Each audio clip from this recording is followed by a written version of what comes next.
Hello, I am Shiloh Creed. Welcome to the Author's Mind. Today we're joined by Terry Weaver. He is the author of a crime thriller series that's set in Texas, and it blends high stakes investigation and deep character psychology. Across his novels like A Dark Day in Texas, Whitewashed Tomb, and A Long Night Cry, Terry's work has been praised for being tightly paced and atmospheric so that the setting almost feels like a character.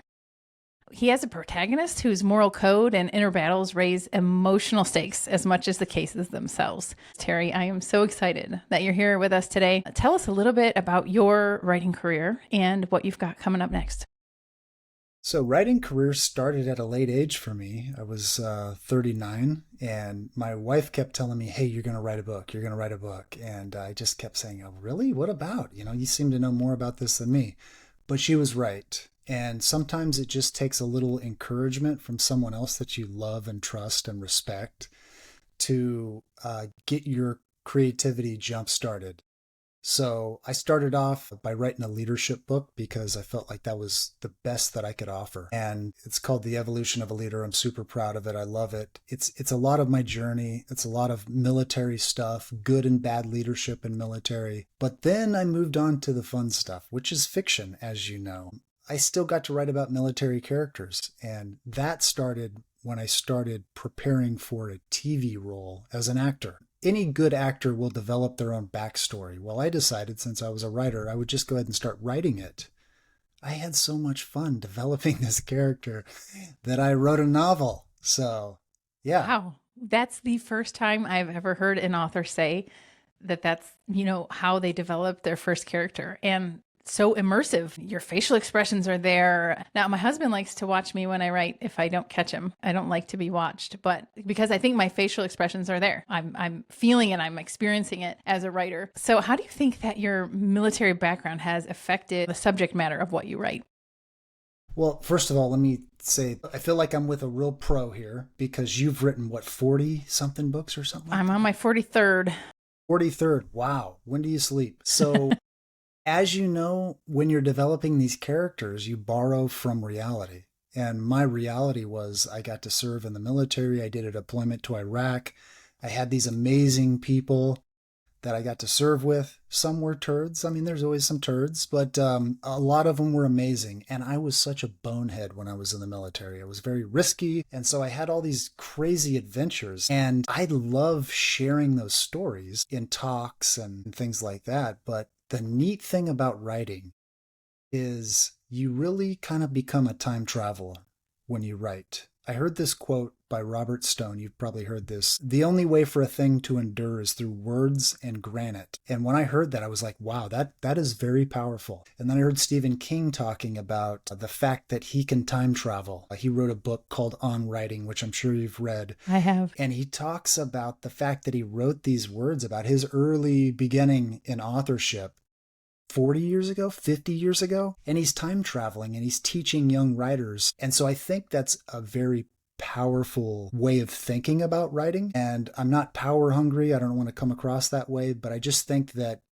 it's when you write something and it benefits others, it's very significant. So my history in the military, early life had a big influence in my characters. I borrowed a lot from the crazy people that I served with to develop my characters in my books. And the neat thing is, you love these characters that you create. So every time that I get to go back and reread, or somebody sends me a note saying, hey, I loved your book, I get to reminisce about these characters. There is nothing like that, is there? Reading a review or getting that note is like... It's very strange. It's very strange that you develop these characters that other people fall in love with and that you love yourself. First of all, thank you for your service to our country. I appreciate that so much. And I write a lot of military characters across genres. And Plunged is kind of my heart. Wrote all of the other books that I had written up to that time to practice for that one. He's a Navy SEAL. And I had planned one book, and then I was like, no, that's going to be a trilogy. And when the idea hit me for the third book, I actually put on the brakes and was like, no, not Jacob Carter. Nope. Not him. Like, I could do this to any other character, not him. And it was really emotional. And I'm not usually like an emotional person, but I understand what you're saying, that we really do get so deeply connected to characters. How did you develop Eli Ridge? Yeah, he's like the new and improved version of me, like if I wouldn't have made all those stupid mistakes, he is me but a better version, like the T-1000 There you back go. in the Terminator 2. So I would say a lot. But of course, in writing craft, you learn how to tell a good story. So we leave out all the boring stuff and we include really cool stuff that never even happened, right? He Right. happens to be a Navy corpsman, which for anybody listening, that is the medic for not only the Navy, but the Marines. So Navy corpsmen, they deploy with the Marines and they also deploy with the Navy. I just happened to be a Greenside corpsman, and so I deployed with the Marines. I never went on a ship except for one time to wake up a drunk buddy of mine who was supposed to be somewhere. And so he has a lot of me in him. Yeah. I How think about that the Navy SEAL character? Is that part of you? Because that's interesting. right. So he was my third or fourth military character that I had written. So I had done immersive research, just been there. I'm an outdoors girl, spent my teenage, early 20s out like in the woods with my horse. Give me my dog, my husband, and my horse, and I'm like totally happy. So I think that kind of, I've never been in the military, but I have done a lot of research and have really tried to immerse myself in that mindset. Writing that character took a lot of depth. It took a lot of pausing and saying, how would he respond? Here's a million other responses. But how does this guy who has been through Hell Week, he's been through Buds, he's been through all of these experiences, he's been in, live combat so many times. How does he respond? Probably the first thing he does is just start breathing, right? That's his first, like, okay, we're just going to box breathe. And you get in this focus and this, kind of narrowed in place where you're in control. So maybe that's right. Maybe it isn't. You could probably tell me more. Well, I'll give you a great Navy SEAL story. So I wanted to be a Navy SEAL, and I found out that I was having a daughter, and I couldn't deploy all over the world if I was going to be a good father. I did have to deploy, but I only left for 7 months. So there's my excuse for not trying to become a Navy SEAL, but I have the utmost respect for these guys. I served with some of them. I'm a Tillman scholar, and there's a lot of SEALs in our community. But while I was deployed to Iraq, and we were in MOP gear. MOP gear is like different levels of gear that you have to wear to prevent a chemical warfare attack. So a lot of these clothing, just imagine being out in the desert in the Middle East and having to wear clothing on top of your regular BDUs, so your regular camouflage uniform. Not only are they clothing, but they're lined with charcoal. So this clothing is very heavy, and it's a double layer, and you have to wear your gas mask just in case there's an attack. And this MOP gear is essentially made to cover your entire body. So there's nothing that is exposed when you're in full MOP gear. Well, we weren't in full MOP gear, but we had it all with us. We had the top on, the bottom on, we were carrying a gas mask, and we had the gloves and stuff like that carried. So I hear that these SEALs are close by, and I wanted to go chat with them, just hang out. So I left my compound. I walk over to this camo netting that I knew that they were under, and I get over there, and I'm in full MOP gear. And these guys, I get over there and they're like laid out in just shorts. And I'm like, who didn't get the memo, right? These guys are in their shorty shorts. One of them had an AT-4, which is like essentially it's a rocket launcher laying in the sand. I'm like, I thought these guys were squared away, and they're out there sunbathing, while we're in MOP level 4 gears. It's just comical, the actual things that happen in the military. So. Exactly. And I think not only in the military, but in real life, there have been so many things that have actually happened to me that I could never put in a book because people would say, you can't write that. It's too unbelievable. So let's dig into your pacing. I know that you really know how to pace a book. You know how to build suspense. Tell us about how you hit that suspense and pacing. How do they work together in your mind as you're writing a book? So I think the best way to describe this is I read a book. I read craft books. I love craft books, the how-to stuff. And there's one by Robert McKee called Story. Have you read it? Story? I have not. I might go get it soon, though.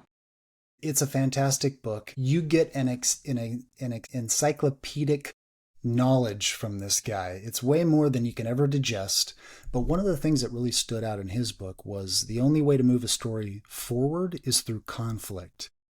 So everything that I write has tension in it. And so the first sign of something getting boring, I'm like, okay, we got to scrap that and we got to add some tension. Now, some people argue that and they say, well, you need some time for people to rest. Well, what I like to do is I like to grab onto people and say, come on, I'm not letting you go until the end of this story. And the way you do that is through conflict. And so I write pretty short, choppy chapters that grab onto you right in the beginning and they pull you through the end. They're typically anywhere from 8 to 10 pages. I write my movie scripts like that. It's just that conflict rule, that tension rule is always in my mind. And my goal is to grab people and not let them go. Exactly. And I've said this before on the podcast, but I always try to have three main drivers for my story. Like you're braiding something. One piece is always up. It's not the same piece all the time, but I think that's a great way to bring tension into every page. It's not just the main plot storyline. There's other things going on in your characters' lives that matter. Absolutely. And it's that like foreshadowing and the ability to really build. Okay, so suspense comes from the reader knowing something bad is going to happen. They have to know that a certain situation is bad. Well, if you're in a building that's locked with a bomb, that's a bad situation, right? Some other situations in books, especially for characters, is this is the worst situation for them. This is the worst thing that this particular person could go through. And that is something we as writers have to teach our readers. It's like, we have to build that from the beginning. Can you think of any instances where that has really worked for you or that you've put effort into that type of storytelling? Yeah, so my books typically have to do with damaged characters because I'm a very damaged character. And if there's one thing consistent in human nature, it's our flaws. We're all flawed. We all make mistakes. My characters tend to be very damaged. And if you show in the very beginning of your story somebody that's hurting somebody else or somebody that is a jerk or somebody that's damaged, you immediately start to draw questions in your reader's mind. And that's why if I can get my reader saying, what's wrong with this guy? Why is he hurting himself? Why is he hurting someone else? And I don't mean beating up on people, but it is very clear that my characters are very damaged throughout the story. And that's because I have a very damaged past and I draw from my life in my writing. And so I think that's a great way to get people to empathize with your characters. So I like drawing empathy from readers and through people that follow the characters because of these damaged individuals. And of course, there's a redemption story in a lot of my stories because I think that's one of the best stories. I think underdog stories are amazing, and I think redemption stories are amazing. And so that's what I tend to write. I agree with you. How do you handle likability and damaged characters together? How do you make the reader fall in love with someone that they know isn't maybe making the best decisions?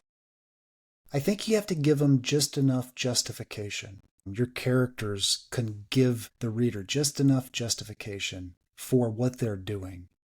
So, for example, in a recent story, we see this very damaged character. In the very beginning of this story, he is screaming at himself in the mirror. This common theme, what's wrong with you? He's looking at himself, questioning, what is wrong with you? Everybody's been in that situation at some point, right? And then you can go into a little bit of explanation or a little bit of justification. The story that I'm talking about in particular is a movie that I just wrote and produced. And what I did is I went into flashbacks from his military service and I explained, this is what happened. As soon as you do that, if you show someone there's a reason for damage, then you can draw empathy and then you can get people going, okay, I get it. I understand it. And maybe if I was in his shoes, I might be doing the same thing. Now you're always going to have the jerks out there that say, oh, this isn't realistic. Well, what do they know? Empathy is huge. As a writer, really, you're reaching through your book into the reader's mind and drawing out certain emotions. What is the main theme or emotion that you try to bring up in your books? Is it different for every book? Good question. So the themes that I've dealt with have been military-based themes. So everything that I've written comes from a similar perspective to mine. And Since I was in the military, I deal with military stuff. And so the last character that I wrote, Titus Ridge, he was dealing with stuff from his past and he was resorting to drinking. And the thing that brings the best out of people is often the biggest challenge that they've ever faced in life, because you have a couple options when you're faced with your biggest challenge. Like you can fold and destroy yourself, or you can rise up to the challenge, right? And people are so resilient. I mean, all of the people that find this podcast can think of a time in their life where they were almost at a point of throwing their hands up, right? Absolutely. We get to this point, but we find our resolve and we muster our strength and we go out and we slay the dragon. Exactly. So what role do supporting characters have in your writing? If you're writing Eli Ridge, does he have support around him from people? Does the story mainly take place with him alone trying to figure out clues? I've had some fun with this because along with the main character of your story, you get to bring in other friends and other foe and other sidekicks and other partners. And I like to use little bits of pieces from people that I know. So for example, Eli has a couple of sidekicks. One of them is named Travis Guerrero.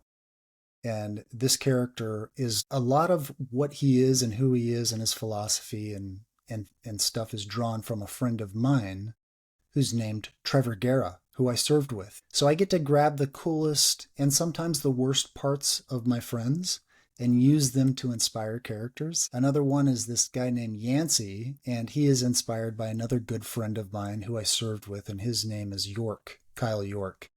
His name in the novel is Curtis Yancey. And so the neat thing about building these characters is you have a blank canvas, and you get to really entertain yourself and hope that you can find people like yourself, right? So what entertains me? These big ideas. Curtis Yancey is this big dreamer. He's like a Hollywood action figure who's made millions of dollars. And when Eli approaches his good buddy that he served with, he asks him, how do I get through this stuff that I'm going through? And he says, oh, you just manifest it.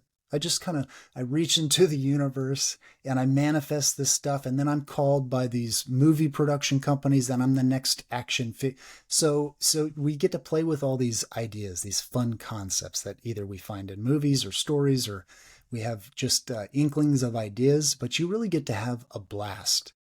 And you were talking about sometimes your husband will come kind of spy a look at you and you're like smiling. It's the coolest thing when you're writing characters. You go through these ranges of emotions because you're essentially creating something out of nothing. Now there's a basis for these characters, but it's so fun to be a creator. And what do we do it for? I think the best creators create for other people. And if they do a good job at what they're doing, they're going to entertain people, and the people that they touch and entertain and create for are going to take care of them. And so that's my philosophy when I'm writing. I want to entertain myself. I want to do fun things with these characters. But ultimately, I'm thinking, okay, how am I going to benefit a reader? How am I going to entertain my reader? And how are we going to have fun together? That is really good insight. And watch out, friends and family. You never know when you'll appear on the page incognito. I think we do as writers. We draw from people that we know. We draw from experiences that we've had. And I think the bigger life that you live as a person, the better writer you'll be. The more things you've experienced. If you've been on a plane with really bad turbulence, guess what? You can write that scene. If you've been, on 50 miles out on the ocean on a rather small ship, the insecurity, that feeling of being out there, right? It's like live a big life. Have the experiences. And I think that the military inherently hands you, whether you want them or not, big experiences like that. And you have a bigger scope of the world. How do you think that your villains and your main characters play off of each other? Do you develop the two of them like side by side so that they can really match up to each other? Or is it really a separate process for you? So typically when I start a project, I'll have a beginning and an end. And I love this quote from Spielberg that said every hero needs a villain to vanquish. And so coming up with the villains is actually a lot of fun. When we watch a movie and we see a villain, if they're crafted the right way, we can almost empathize with them and say, okay, if I had gone through what they've gone through, I might be doing the same. And so you use that same technique when you're developing your bad guys. They have to be able to justify what they're doing, and human nature is the same. These guys in real life that are hurting people and killing people sometimes, they have found a way to justify that for some greater good or some strange reason. But you can use the same technique when you're building your hero as you can when you're building your villain. And so I typically have a beginning and an ending, and I draw from the best villains that I know. And let me give you a great example. One of my favorite movies is No Country for Old Men. Have you seen that? Do not think that I have seen that one. It came out in 2009. It won, I think, 5 or 6 Oscars. It's an incredible movie. It is really a guy's movie. And it's about, I think there's, a couple female characters in it, but it's about these 4 men colliding. And one of them happens to be this guy named Anton Chigurh. And he's played by Javier Bardem. And they have mused and researched this character that Cormac McCarthy developed, and then ultimately the movie No Country for Old Men was directed and produced by the Coen brothers, some of my favorite directors. And this villain is he's spooky. He is brutal. And it's interesting. I cannot relate to this guy at all. And I can't empathize with him either. But for some reason, some weird reason, I'm fascinated by him, That's so many people were fascinated with Manson, and it's very strange. Like, I think what happens is we try to figure these guys out and try to understand, and they're just in an enigma, and some of us have minds that we like to solve puzzles. Like, that's how our mind works, and some people are unsolvable. So I say all that to say I borrow from villains that I really like, people that I've either acted with before or I've watched in a movie before, and I'll design characters based on them. Acting in a movie, I've acted in movies before. Playing a hero character is fun. Playing a villain is incredible. There's no comparison. What? You got to tell me more about that. Yeah. Well, I think it's because us good people, and I consider myself a good person, I want to do good in the world. There's something fascinating about villains. And if you can completely escape and release yourself into a villain role temporarily, you can live vicariously through this villain role. It's just a fascinating roller coaster ride for your mind. And it's fun to develop these crazy people. Like, I'm sure you like some of your villains, right? For whatever reason, right? They're fascinating, right? Yes. They better be. They have to, most of the time they have to die, right? But they're fascinating while they exist. So yes. Do you find that villain sticks to you after you've actually acted? I think what happens, and this is all philosophical, what happens is we borrow from the worst part of ourselves to portray a villain when we're acting or when we're writing. And so I think that's the only way with myself. I can't speak for other people, but if I use a part of myself, and it could be the worst part, and hopefully that's the 1%, right? If I use that part to develop a villain, either in acting or writing, it's still a part of me. I'm still attached to it a little bit.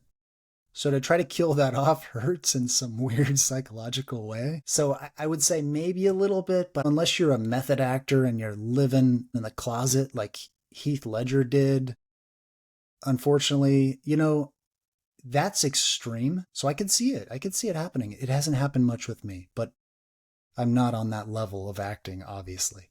It's so interesting, though, because film and writing are creative, immersive experiences. And the people that are producing those works, we have maybe somewhat of a similar journey. And something that you said earlier before we started was that you really would say if you had the choice between film and writing, go with writing. Tell us a little bit more about that. Okay, so just at a fundamental level, as writers, we can do anything we want. We can blow up the Nakatomi Tower, right? We can totally do that. We could have our character jump off the Nakatomi Tower. But to pull that off in a movie is incredibly hard So what would take us a good couple hours to develop an action scene, write it down, massage it, edit it, turns into $1 million stunt when you put it on film. So writing is relatively easy compared to making a movie, just because of the complexity that you have to go through to get it on screen. And that's a very simple example, but I mean, you name it. It's the smallest things. From if the you watch a clothes, movie, I'm sure everything you need has to be provided for a film. if you watch a movie and it's a good movie, everything that you see in that frame is thought out. From the lamp on the table, I used that lamp in a movie back there. It's a cool lamp. It's like an old school one. I almost left it on because it makes for a good accent, but that was thought out. I had to find that lamp to put it in a movie because it fit the character. So everything you see in a movie is thought out. You have to buy it. You have to have somebody place it. It's got to be consistent. You can't have that lamp on the desk in one scene and then it gone. You have to adjust it. So it's just the complexity level is just incredible. And to do a movie right, the most important thing is the writing. And obviously I'm biased because if I could do one job, I would be a writer. But I've made movies before. And so I think the foundation is good writing. But then on top of that, you have all kinds of things. Good direction, good cinematography, good production design, good acting. If you don't have a good actor, oof, you're in trouble. Yeah. The foundation is the writing, though. I can say that with confidence. That is such an interesting look. I am so thankful to have gotten to peer into the film industry in that way. And there's been a lot of scenes that I've written where you're trying to just describe this certain motion that's happening or a speed with which it's happening. You think this would be so much easier if it was just on film. You could just show it. But I haven't really taken that twist to look at it from the other angle of, wow, you'd have to actually create all of that. Yeah. So can we break that down a little bit? Can you think of a scene that you've written where you thought, oh, that would be great on film, or it would be easy to see this on film? I'm trying to think, is this in Plunged or Pursued? I think it's in Pursued. So book 2 of my Three Worlds trilogy. Jacob and Sage have escaped the military ship that they were being experimented on, and they're in the city of Wilmington. He knows that they're being hunted by pretty much every dystopian one world government that there is. And he has a backpack hidden and he's like, we have to have that. So he sends Sage, his, female counterpart there, in to get it. And she's supposed to meet him 30 yards past, and he doesn't show. And so it's all told from her point of view. So that's the other thing that I do is I write double first person. So each chapter in that series flip-flops between Jacob and Sage. So you're, looking at it from different points of view. So that's another thing, planning out those scenes is okay, who could tell this part of the story better? Is it Jacob or Sage that would really bring the depth and the emotion and the movement that this scene needs? Anyway, so it's Sage, and an arm snakes around her throat. She sees Jacob hop out of a tree, and it's his SEAL team. So he was pulled from action to be forced into this experiment. It's his Navy SEAL team who has come to get him. They knew he would be there. They know him well enough to know he's going to go to this drop location. They catch him, and he's one guy against his whole team. His team leader with his boot on Jacob's throat, and the emotion that's there. So, okay, I don't know if that was way too long of an explanation, but that would be a scene that I would be like, yeah, I would much rather tell this on a screen. Would be amazing and complex. So I'm sure there was some fighting going on. Oh, yeah. Fight scenes are so tough. They're so tough because you have to fight for fake, right? And not hurt people. But you have to make them look very real so people will go, well, they're not doing that right. Have you ever seen a bad fight scene? Yes. Yeah. Okay. Poor for you because they are bad, right? They are. When you see painful. it, you're like, okay, I got to get out of here. So that would be very, very tough. So yeah, prime example. Fight scenes, especially in something like this where there's a lot of action and these are all strong people and they're very technically equipped. Those are very tough scenes. So yeah, perfect example. Would look really cool on film. It would be very complex to do. Very complex, right? And then you think of camera angles and all the things. And we as writers, we get to use that camera angle with our words. We get to put the reader exactly where we want them, which is so cool. And I think that a lot of beginning writers, they don't think of it that way. They just kind of blurt out the scene that was in their head, but they haven't really thought about, like, where did I put the reader? What sounds did the reader hear in their head? What smells did they smell as they were reading this? So tell us about how you develop a scene. If you're going to write an action scene, what are the high notes? I wish I had a science that I could break down for you, but I will echo what you just said. And I didn't think about this until I had made my first movie. But the fact is when you're writing a novel, you're exactly right. You actually get to direct these characters. So think of yourself like you're on a movie set. You can place them anywhere in the room. You can bring your camera angle close, so like an extreme close-up right into their eye, so you're seeing the movements of their eye. Or you can have a wide shot where it's a little more mysterious and you can be back kind of behind a tree and you could see these two people conversing down near a lake by the water, and you can't hear exactly what they're saying, but you can hear enough that you know that something bad's going on. So you're totally right. You can think of writing these characters as a director in a movie, and that's like an extra superpower. So that's really cool. I didn't really know that until I got done with my first movie. And I thought to myself, okay, this is my first movie, but I had already directed all this in my head while I was writing it. That's just how writers do, but it's hard to realize that when you're a young writer. So I would say that if and when I write another novel, I will use that a lot more. But you've figured that out long before I did. Yeah. Trial and error, I guess. Yeah. And it's interesting how many different writers I've spoken with on this podcast, and we all have a different way of approaching the same thing. And there are a million right ways to write a book. But the most important thing is that we keep the reader in this suspended state of belief, right? We all know when we're reading fiction that it's fiction. We know it didn't happen, but we're willing to invest our belief into a book. And the very worst thing we can do as a writer is pop somebody out of that suspended belief system, right? So that's something that I really watch for in my writing is like, are there any potholes where somebody's going to pop their head up and be like, wait a minute, what?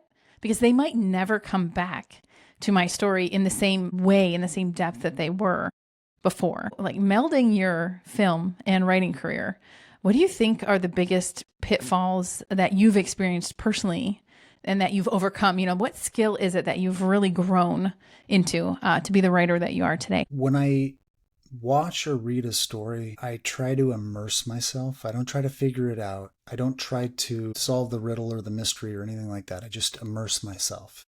And if I really love something, it has done something to me. That's the reality of it. If I really love it, I'm like drawn to the characters or I'm drawn to something and I'll rewatch it. Like this movie back here on the poster, Heat. It's one of my favorite movies. I love it. I've watched it probably 20 times. I'm drawn to it. I try to figure out why I'm drawn to it. Is it the intensity of the characters? Is it the romanticism? Because it's a very romantic movie. Is it the direction? Is it the dialogue? So I think exploring the things that I love and trying to figure out psychologically, psychology is a big part of this. Why do I love this thing so much? And just trying to become a pro at what you do is so important. Because people, you're right, our readers are very smart. They're just like us, right? They love stories. And if they smell something a little phony, then they're gonna pop out. And I would say not everybody does what we do. Not a lot of people believe they can create. So we're in a very small community. And we have to take that serious. And a lot of people want to be in the community that we're in. They just don't know how to do it. So I would say rely on the experts. I have a friend who's never written a book. He's never made a movie. However, he's a homicide detective. He's a retired homicide detective from HPD, Houston Police Department. He has closed over 400 homicides. Whoa. Knowing that, he reads everything that I write. And he blasts holes through it. And he says, no, dude, you can't do that. So intimidating. I know, but it's great, right? Because if you get an intelligent reader, and you don't have to be a homicide detective, you have to be an intelligent reader or an intelligent story lover to figure this stuff out, right? One of the coolest things that ever happened to me, I was prepping for this role I was playing a detective. And I reached out to a good buddy of mine. He was a Marine and also a constable. And he was kind of at a higher level. He was a lieutenant or a captain at the time. And I said, hey, I really need to figure out how to play not only a police officer, but a detective. Do you have anything that I can come and sit in on? He's like, yeah, you can come over and watch some interrogations we've done. I'm like, wow, that's cool. So I did that. I spent like 4 or 5 hours sitting and watching this interrogation. And after I was done, I came out and he said, well, how'd it go? And I said, well, great, man. I think I need to come back for like 6 months straight and just train under you. He's like, no. You just need to go watch the show Bosch. And so he put me on to what has become my favorite show ever. And admittedly, I was preparing for a role, so I was ultra immersed in this character, but I loved this character. It inspired me to write. That's why stories are so powerful, is they can inspire people. Something that you said made me think of a conversation I had with my teenage son a day or two ago. So he found a new song on Spotify and he was like, oh, this is my song. Nice. And I listened to it and I was like, yeah, it's good. I like it. But to him, it meant something. Like the music itself, like did something inside of him. And I am a music lover. I absolutely love listening to music when I write. And there are those songs that come on and it's like everything lights up inside of you. Like literally all your cells are like, bing, this is it. This is me. And I think that books are the same way. Like there are some songs you can listen to and you're just like, eh. And then there are those songs that come on and you just are like, oh, everything else just needs to stop. I have to be inside of this. And as writers, we have to be okay with that. We have to be okay with people who they don't vibe with what we write. And that's okay. I think that as writers, we have to develop the ability to continue doing what we do, no matter what anybody else says. And yet we also have to have the skill of hearing the things that people are saying, like this homicide detective you're talking about, right? Where he's like, hey, what about this right here? You can't be so hard-headed that you're like, no, I'm not changing a thing. So there's always this delicate balance between being who you are, the voice that you have, the story that's inside of you to tell, and taking other people's comments and thoughts about it. Do you have an instance where you really can think of like a specific one that you changed your mind as a writer about the scene because of something someone said? Totally. And it was a boneheaded move on my part. So I'm actually writing a new movie script right now. And I live in Texas and I love Texas. And I thought, what would be cool? I'm a mystery writer, detective mystery. And so that's my genre. That's what I stick to. And I thought, what would be cooler than doing a Texas Ranger? Texas Rangers are iconic. So I start asking some people, what would be cooler? And I get a U.S. Marshal. So I start thinking about that. And then I start thinking about U.S. Marshals, and The Fugitive and Tommy Lee Jones and Harrison Ford. And I'm like, oh, that's it. Let's do a U.S. Marshal thing. The story was already written. So I changed the Texas Ranger to a U.S. Marshal. Well, I write detective and they're homicide detectives. I take this to my buddy, my homicide detective buddy who does all my proofreading. He's like, dude, what are you doing? U.S. Marshals don't do murder investigations. You can't do this. And he said this won't fly, man. Just be careful what you do because people love helping creative people. They want to be a part of the storytelling. So dig around until you find the right person to help you.